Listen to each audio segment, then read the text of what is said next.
অনেকে বলেন যে হাদির মৃত্যুকে ঘিরে যে তাণ্ডব হয়েছে এটা একটা বিচ্ছিন্ন ঘটনা। এটা হচ্ছে শোকের কারণে একটা ক্ষোভের বহিঃপ্রকাশ। না দর্শক, এটা বিচ্ছিন্ন ঘটনা না।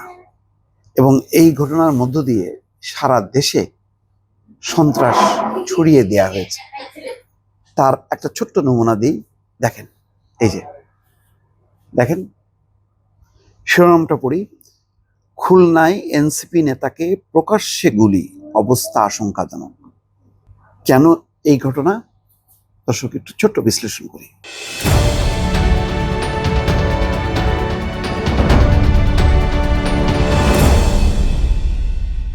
খুলনায় যেই ঘটনা ঘটেছে তাতে দেখা যাচ্ছে যে জাতীয় নাগরিক পার্টি এনসিপির খুলনা বিভাগীয় প্রধান এবং শ্রমিক শক্তির কেন্দ্রীয় সংগঠক মোতালেব শিকদারের মাথায় গুলির ঘটনা ঘটেছে। আশঙ্কাজনক অবস্থায় তাকে খুলনা মেডিকেলে নেওয়া হয়েছে। সোমবার দুপুর 12:15টার দিকে সোনাডাঙ্গা এলাকায় প্রকাশ্যে এই ঘটনা ঘটে। সামাজিক যোগাযোগ মাধ্যম ফেসবুকে দেওয়া এক পোস্টে তথ্য জানিয়েছেন এনসিপির যুগ্ম মুখ্য সংগঠক ডাক্তার মাহমুদা মিতু। পোস্টে তিনি লেখেন, এনসিপির খুলনা বিভাগীয় প্রধান এবং এনসিপির শ্রমিক শক্তির কেন্দ্রীয় সংগঠক মোতালেব শিকদারকে একটু আগে গুলি করা হয়েছে। আশঙ্কাজনক অবস্থায় খুলনা মেডিকেলে নেওয়া হয়েছে। এই যে দেখেন পোস্ট এবং পরিস্থিতিটা দেখেন। এখন প্রশ্ন হলো যে এটা কি বিচ্ছিন্ন ঘটনা? এটা কেউ বলবেন বিচ্ছিন্ন ঘটনা না। খুলনায় ধারাবাহিকভাবে হচ্ছে, চট্টগ্রামে ধারাবাহিকভাবে হচ্ছে, অন্যান্য দেশেও কিন্তু ধারাবাহিকভাবে ঘটছে। কেন ঘটছে? হচ্ছে কেন্দ্রের যে আইন শৃঙ্খলা ব্যবস্থা এটা ভেঙে পড়ছে। এটাকে কেউ তোয়াক্কা করছে না।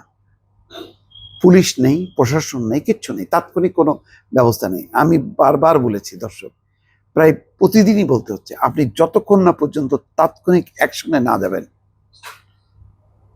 ততক্ষণ পর্যন্ত আপনি এদেরকে নিবৃত্ত করতে পারবেন না। অলরেডি আউট অফ আপনার হাতছাড়া হয়ে গেছে, আউট অফ অর্ডার।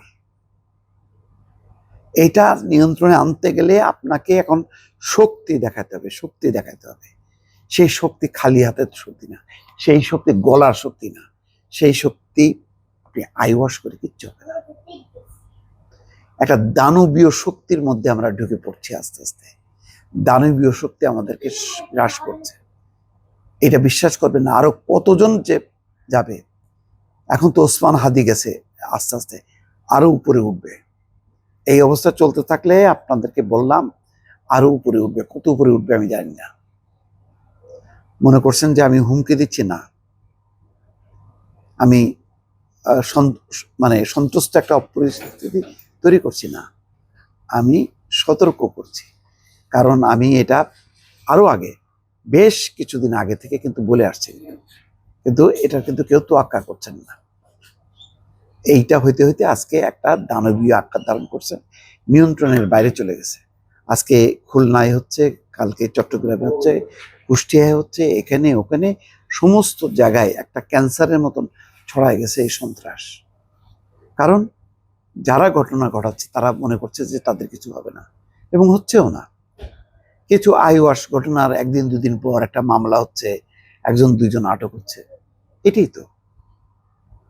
ফলে আপনি অপরাধীদেরকে, দুর্বৃত্তদেরকে, দুষ্কৃতিকারীদেরকে দৌড়ের উপরে না রাখতে পারলে এই ঘটনা ঘটতেই থাকবে, চলতেই থাকবে। এবং নির্বাচন আসতে আসতে কি পরিস্থিতি হবে আমি শুধু সেটা কল্পনা করছি দর্শক।